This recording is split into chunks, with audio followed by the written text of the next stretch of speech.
Once upon a time, in a land far away, there was a lone swordsman famed for his two-sword style. He became a legend after fighting over 10,000 battles, and the mere sound of his name struck fear into the hearts of his enemies.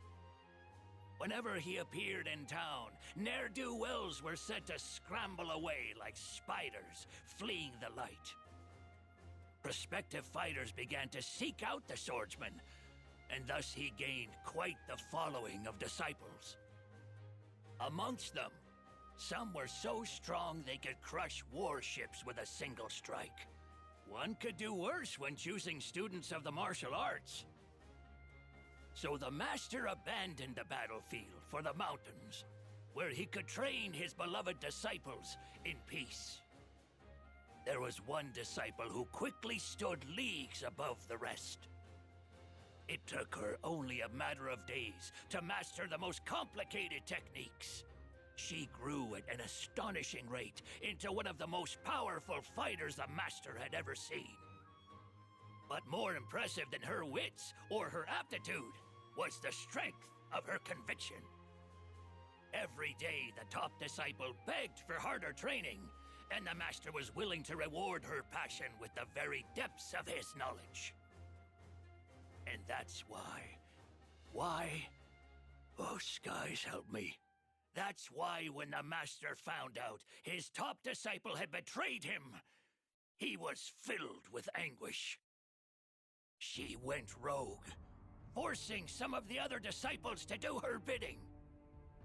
Eventually, the master caught up with her, and they fought a deadly battle. When the dust settled, the top disciple's sword arm hung limp and unusable. It was a bittersweet victory, as the master knew what must come next. He readied his blade, preparing to release her to the afterlife. But he couldn't force himself to make the cut. Not after all he had poured into this girl. Not after failing her so. Thus, he laid down his weapon and promised to live his remaining days in penance and regret. Oh, how our good intentions cloud even the most prescient vision. Having thrown away his name, his blade, and his path, he set out back into the world, but this time swearing no one would suffer from his tutelage again.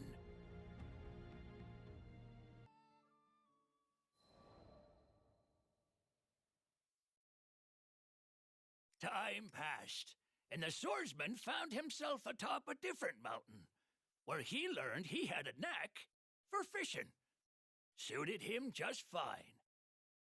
Bass for breakfast, salmon for supper, and naps in between. Yep, it suited him just fine. It was the quiet, healing life of a hermit. Sometimes, when he needed supplies, he would go down to the village and train the locals in a little sword work. That made his coin purse jingle again. But this peace wasn't to last for the swordsman. He discovered his top disciple was back to her wicked ways, and, sword in hand, he vowed to conclude her story for good. This was his true purpose for traveling with the crew, though the young captain never suspected the little Harvan fisherman was harboring such a dark secret.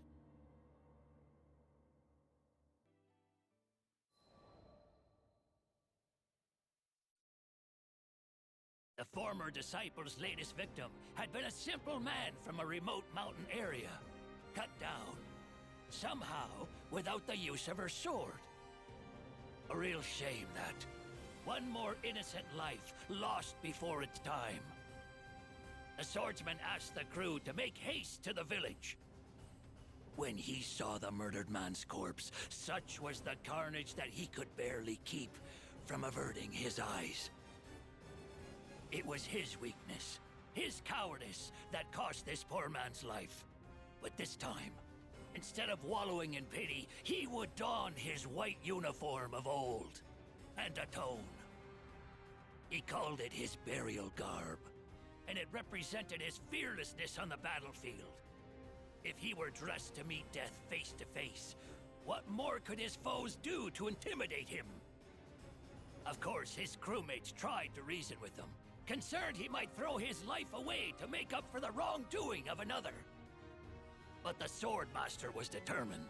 He had vowed to stop his former disciple, whatever risk that entailed. So, when finally the moment of reckoning had come, the Master gripped his blade, ready to strike down his favored pupil. Before he could do the deed, however, his resolve crumbled. His emotions were too strong, dulling his senses and causing him to lose the match. The Master's former youngest disciple, with his two newest pupils watching from the sidelines, rushed to aid him. Ironically, it was the youngest disciple who struck down the fiend in place of the Master. The swordsman was lost in grief, but his newfound champion told him this was for the best. After all, such an old life deserved the rest of its days to be spent in peace.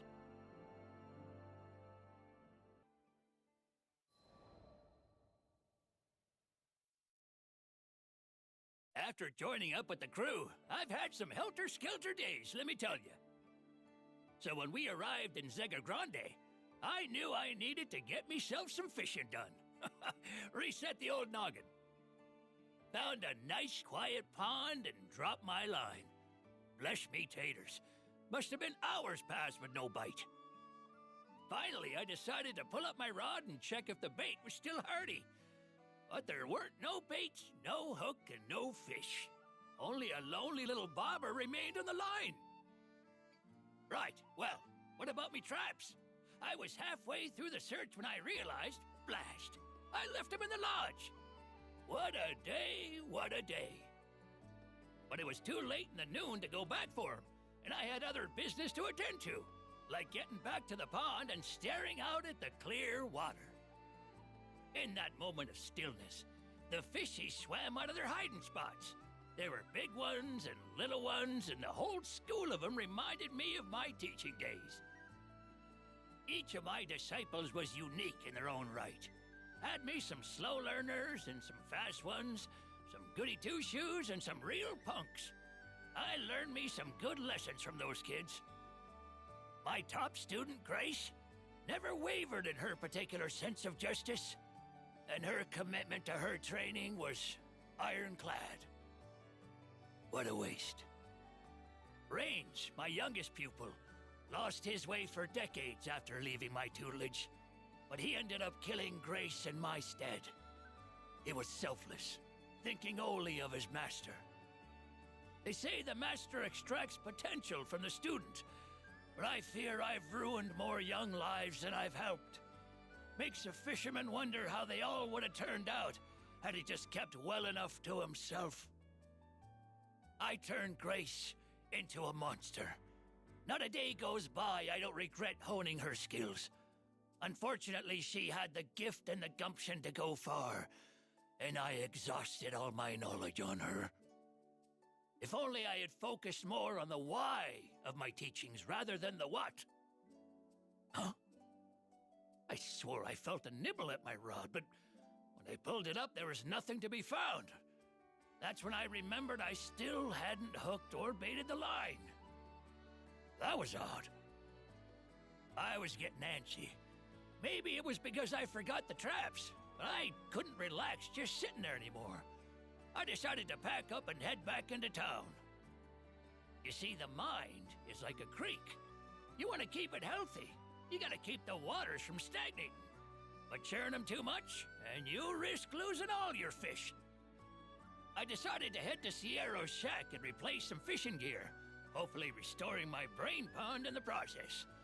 But just as I was dipping my toes into the placid waters of the lures and baits, I heard a rustle from behind.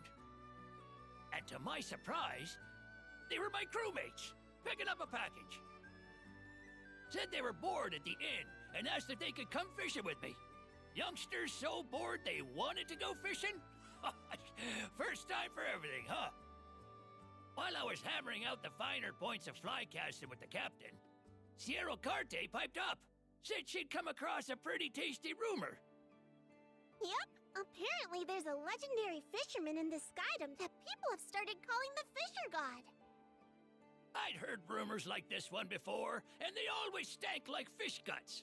Catching 10 fish with one cast, netting a whole consortium of crabs. By yourself? Gah! If I had a fin for every story like this, I'd be a pretty scary sea monster by now. Then again, I'd be lying if I said I wasn't intrigued. There's a scale of truth to every story, so there must be a reason they call this person the Fisher God. Guess you might say my interest was piqued. Because if this fella were half as good as me, he'd make a mighty fine rival. And maybe that's just what I needed.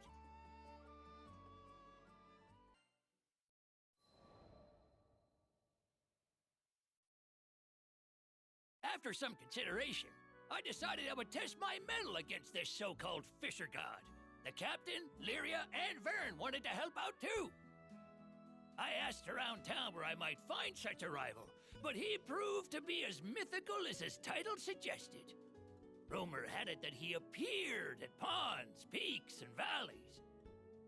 The others garnered about the same information, which only further piqued my interest.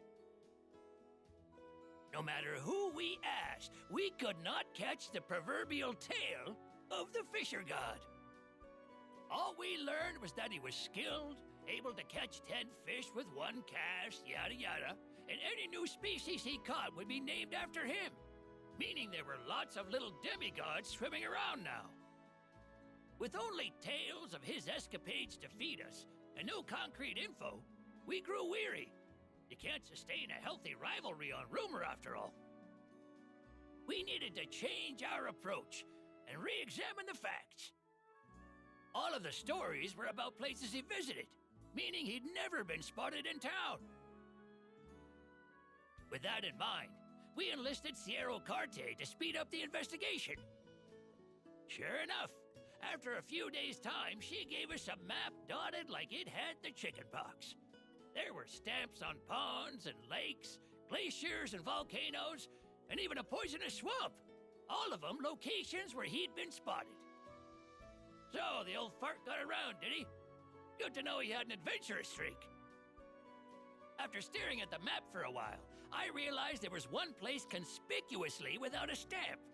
It was the most dangerous island of all, known for the molten lava covering its surface. Going off my hunch, Sierra Carte did a little more digging around, and we learned a man with a fishing rod chartered a ship there a few days ago. The chase was on.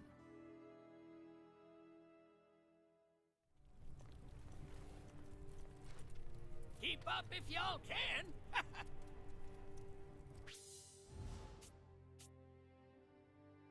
Now, where's this Fisher God? Are you really gonna fish in a dangerous place like this? Of course! We're not dealing with your average angler here.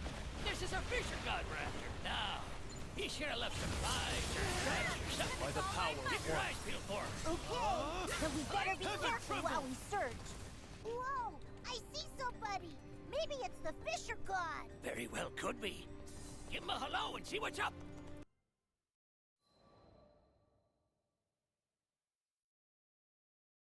Hey, mister. What the heck are you doing out here? What's it look like? I'm fishing. What fish? You might catch a few rocks if anything at all. We fish, therefore they are. It's the deepest waters what hide the greatest prizes. The proverb left his lips like a right prophet. This had to be our Fisher God. I still don't get how fish could survive in lava. And that's your problem. His answer was cryptic, but it had its own logic. The captain, Lyria, and Vern cocked their heads to the side in confusion. Clear water or molten rock?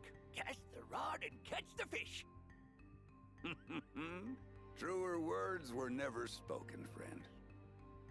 Guess I've learned me something over the years. Those unblinking eyes, that unrelenting hunger for the catch. His tools were top-notch. More importantly, however, he had the aura of a man born to hunt the seas. But I didn't come to admire him. May we presume you are the fisher god? And to what do I owe the accusation? What do you say to a little fish-off betwixt the two of us? Ah, now there's a song to my ears. It would be my honor. And thus, the net was cast.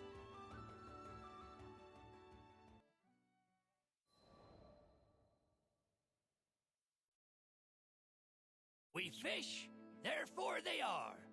It was a profound statement. Hang your line thinking you won't catch anything, and you won't notice even the heftiest bite.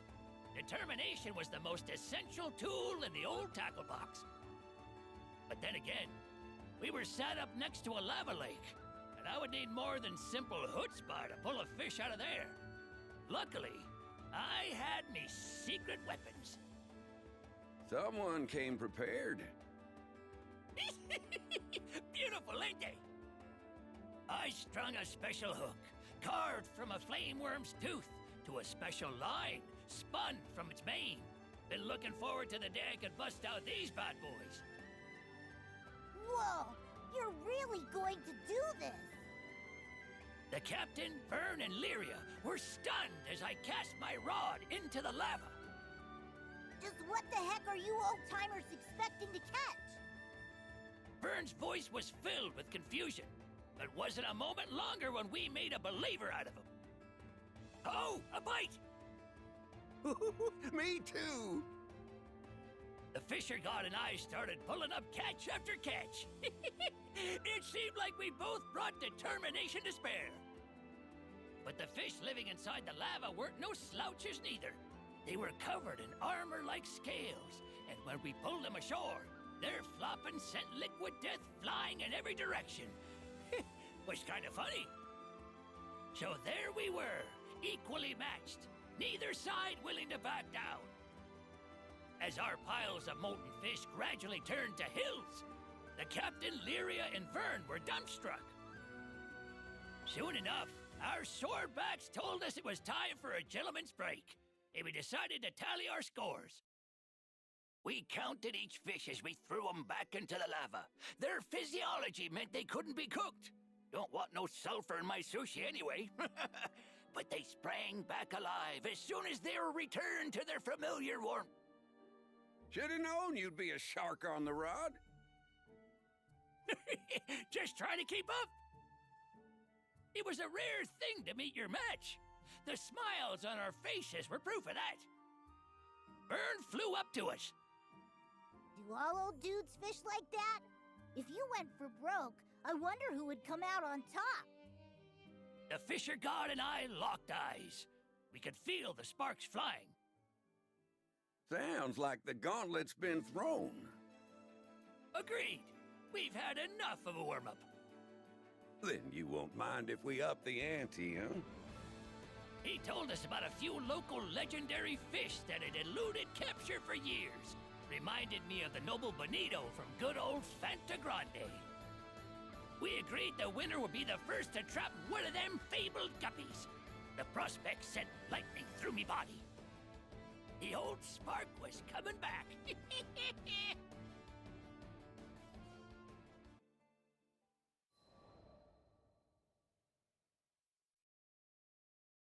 Now I just had to track me down a living, swimming myth. Couldn't be that many lakes harboring legends, right? Turns out there were few eyewitness accounts of such fish. Guess they didn't like flashing their scales as much as the fisher god. But I knew they had to exist. Why would he make up the challenge? So back to Sierra we went. She kindly asked the Fishermen's Guild and scholars to lend their assistance. They told us of a potential target. A beautiful fish, said to have the loveliest iridescent scales in the world. But it had never been caught, so it had yet to receive a proper name within academia. As if to tempt me more, we learned the locals called it the jewel fin. Catching it would be like grabbing a cloud, but the more I heard, the more I needed it. Surely it was a fool's errand. Too bad I was beside myself with determination. A being that existed somewhere between reality and rumor? I had to catch me some of that. Thus, in the coming days, whenever I found a semi-reliable lead, I would fly to the spot and cast my line. Went to salt lakes where a sip of the water would dry you to the bone. Wandered around underground streams where you couldn't see your hand in front of your face. And then every place in between. The captain, Lyria, and Vern accompanied me on my flights of fancy. But they grew tired of the pace. I wouldn't force them. I had planned to make the trip alone anyhow. All I wanted to do was find the unfindable. To catch the uncatchable. It was a good sign, honestly. They say anticipation exists right before accomplishment. Take a new sword technique. You only perfect it the day before a duel. A consequence of pre-battle nerves sending your noggin into overdrive. And this fish-off was a duel to the death for me and the Fisher God. It would be the accomplishment of the century for any who lived by the rod. I was having the time of my life. But I knew I didn't have forever. We were in this skydom for a reason, and that mission had to take precedence. I decided my next search would be the last. It brought me to a labyrinthine jungle, which had claimed many adventurers in the past. I heard that somewhere inside was a spring turned monster den. One look at its bewitching twinkle would be enough to drive a man mad, and he'd throw himself into the pool to be swallowed. Relying on those exaggerated claims for guidance, I braved the forested depths to discover not a glorious spring, but a regular old bog. Ugh. Ain't no legendary fish ever lived in a place like that. But still, I cast my rod, and Vern and the captain waited with bated breath as they watched me bobber-a-bobbin. The swamp remained quiet. I was neither overcome with anticipation nor bored from inaction. I was part of the stillness, and my rod was my connection to it. I was one with nature and leap and liver fish a bite. I tugged the fish to the surface and began to tear up as the most perfect, lustrous twinkle broke the murky waters. Turns out none of the scholars' descriptions were quite right. But this was it. This was the jewel fin of legend.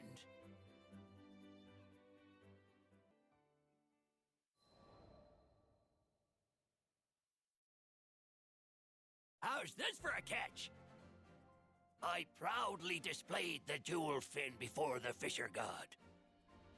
Its scales glistened in iridescent waves, unreal in their beauty. Its fins ethereal and transparent, waved as if kissed by a breeze. That old coot was flabbergasted. Slap my behind! Where in the seven skies did you find this? That was a delicious reaction. But of course, the Fisher God was a fisherman of taste, and he had a rebuttal prepared. It was a large fish, obsidian in color, whose scales seemed to drink the light like a void. Its dorsal was strong and stiff, as if to mark it as a sea king. Whoa! 2 legendary fish? Isn't that nuts? Both of our catches fit the criteria of the competition. It was gonna be too hard to call. Guess we couldn't complain, though. Not every day we got to see such rare specimens. Still, something had to be done. So we turned to Lyria, Vern, and the captain.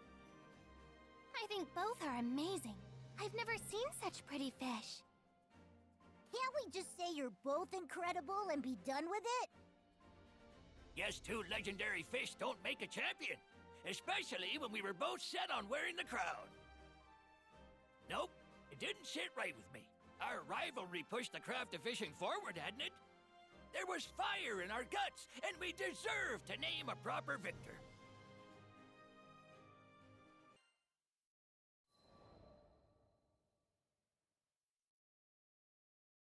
Vern saw the determination plain on our faces.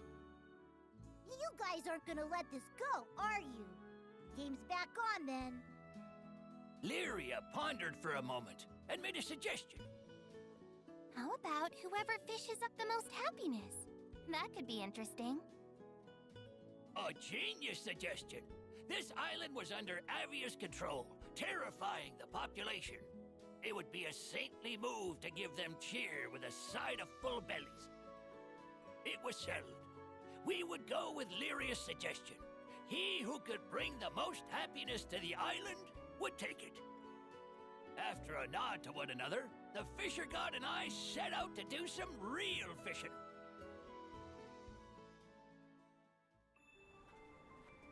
Move it or lose it, folks. Hope we come across a good fishing spot. In this blizzard, how are you gonna even see your rod? Ancient technique. Does fish even live in weather this cold? The colder the weather, the fatter the fish.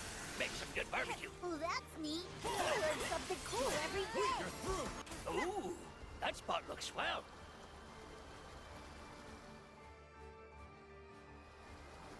This place is perfect. Let's get started. Holy crap!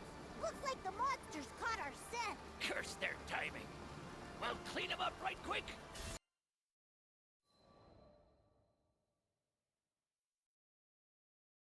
Results day had arrived. Residents of Seed Hollow were gathering, waiting to see what bounty we could share.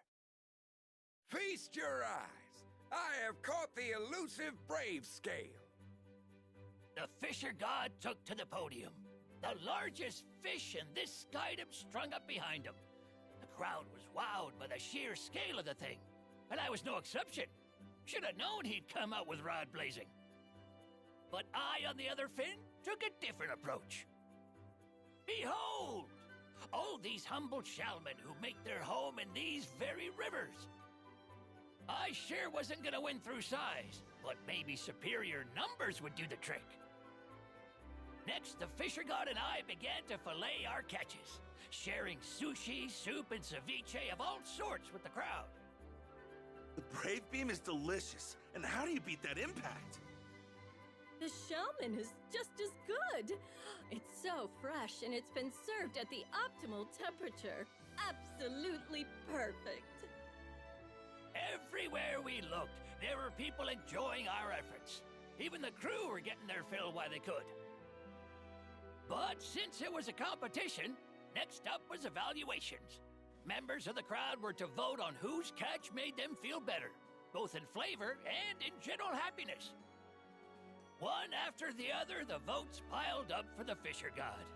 It was starting to look hopeless.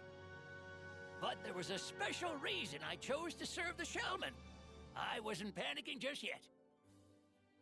Shall we call it there, friend? I gotta hand it to you, fisher god. You serve some delicious fish. But let's see how it plays out. While I was talking, a cute little scamp, snot running down his nose and everything, cast a vote for me. You didn't want to vote for the big fish, sweetie? It was too big and scary. I like the small fishies. The fisher god's breath caught for a moment, and I knew he understood my plan.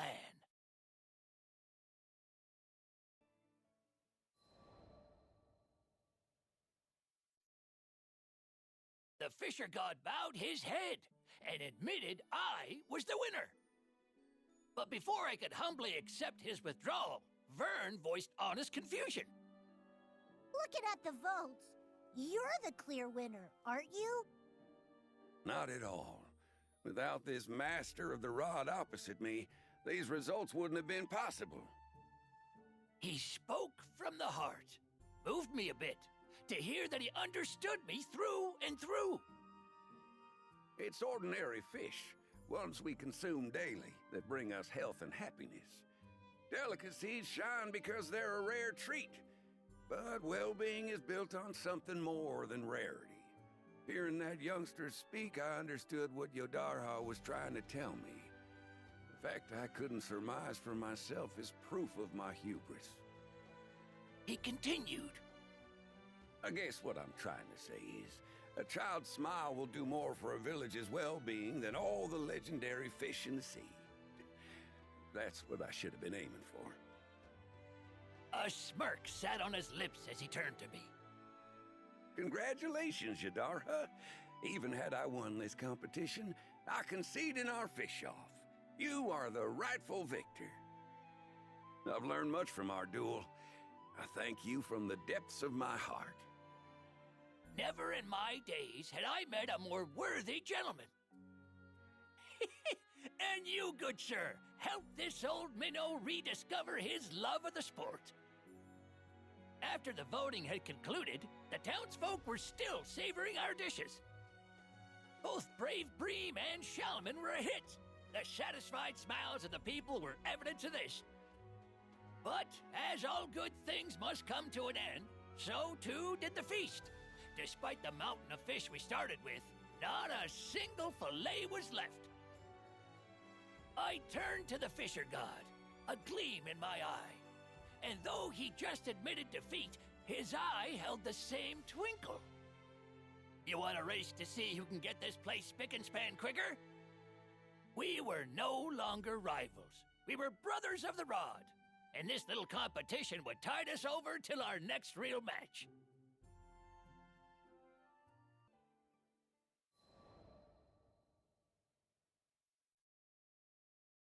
We were shopping at Sierro's when the merchant herself popped up from behind the counter. Apparently, she'd been waiting on us, ready to share the latest seaworthy gossip. A certain rumor swam earlier this month. You see, people are saying there are 2 fisher gods working the skydom. Would you know anything about that? Vern and Lyria gasped in surprise before turning to give me a curious look. Could it be?